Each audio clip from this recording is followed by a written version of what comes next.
Samantala, serya ng mga kilos protesta sa Metro Manila nitong weekend naging mapayapa ayon sa Philippine National Police. Kunin natin ang detalye kay Mar Gabriel. Mar.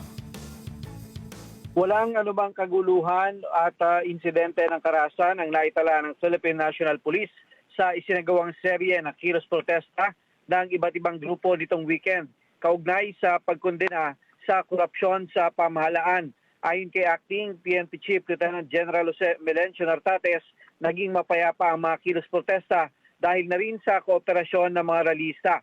Umabot sa 2,100 na mga pulis at karagdagang 1,500 na reactionary standby support force ang idineploy nila sa Metro Manila para magbigay seguridad sa mga protesta.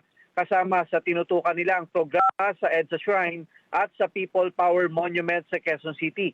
Ipinatupad daw ng mga pulis ang maximum tolerance at hinayaan ng mga ralista na makapagprograma at ipahayag ang kanilang saloobin.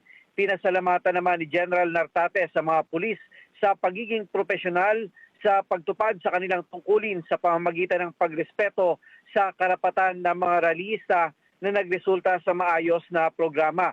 Patuloy naman ang ginagawang paghahanda ng PNP sa inaasahang malaking protesta sa September 21 sa Luneta Park sa Maynila. Kaugnay pa rin sa pagkondena sa mga nabisong bilyon-bilyong pisong anomalya sa mga flood control projects. Ayon sa Manila Police District, aabot sa halos 1,000 pulis ang ipakakalat nila sa nasabing aktibidad para matiyak ang payapang programa. Para sa Mata ng Agila, Mar Gabriel, matatag, matapang, matapak.